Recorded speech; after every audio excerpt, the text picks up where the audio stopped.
What's your name, dear? Chris. Nice Christy. To, Christy?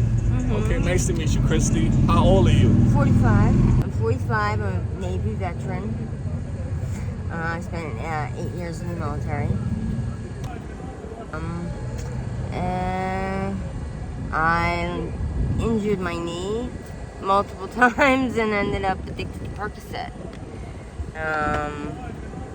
After the military, I went back to school. I got a college degree from Buxton Temple for nursing.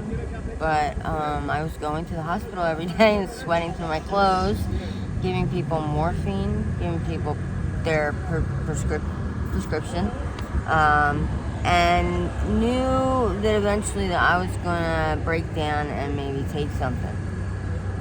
So I resigned for personal reasons because I worked so hard for that license. But unfortunately, what I didn't know was that I got arrested for buying 1 bag of dope, and now I have a misdemeanor, and you have to be 10 years misdemeanor free to get your nursing license back, like to renew it. So it didn't even matter. I can't really, go back to nursing. I'll be 55 years old by the time. But no, I never had children because I was actually exposed to radiation in the Navy, and it alters your DNA forever. I had some coworkers that had children with birth defects, so I was afraid to take that chance. But I maybe would have had children, but then once drugs came into my life, it was really like a game changer. I didn't want to bring any children into the situation. Yeah. So let's talk about your current situation now. What is it? I rent a room on Kensington Avenue with my boyfriend. He works a regular 9-to-5 job as a landscaper. Or actually, really nice people. We just are trying to get by. I mean, I work on the street as a prostitute.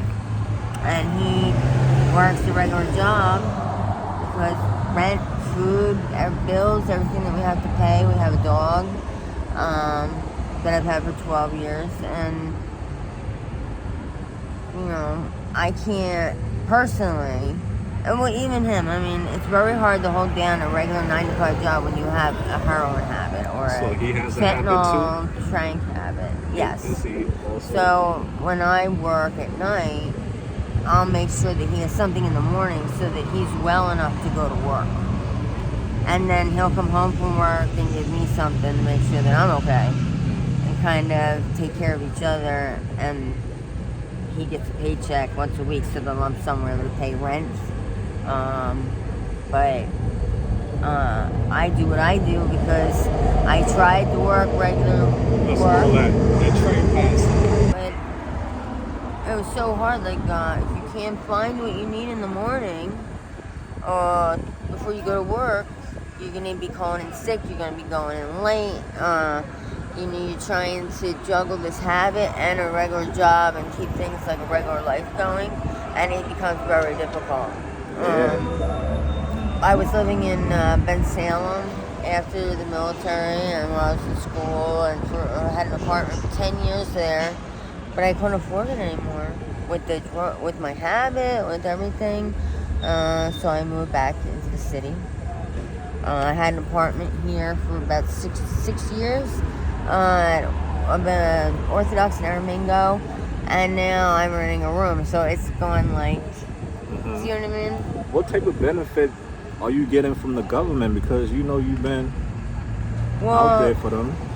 I actually just went to the VA for the first time about 2 months ago.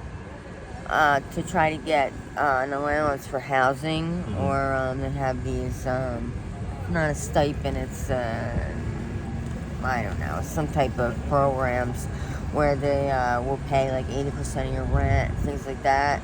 But they want to start you off like in a shelter or a group facility. And I've been in a committed relationship for 10 years almost now. I can't just go stay in a shelter alone. And I have responsibility. I have a pet. Like, I don't know. It's difficult. Yeah.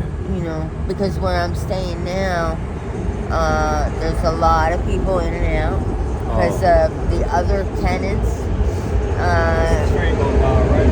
You're doing excellent, love. We're almost done, right? For like 3 more minutes. I appreciate you. You're part of the AML family now. Go ahead and finish, love.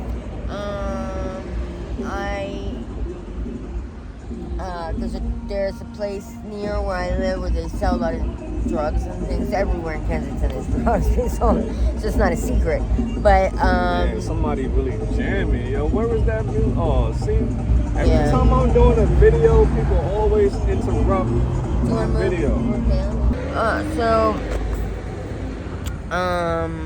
There's been about 4 or 5 times where I've just walked into a situation, walking in the street, and there's bullets flying, and you just never know what could happen. But there's a lot of good people out here. It's not, a lot of people help each other.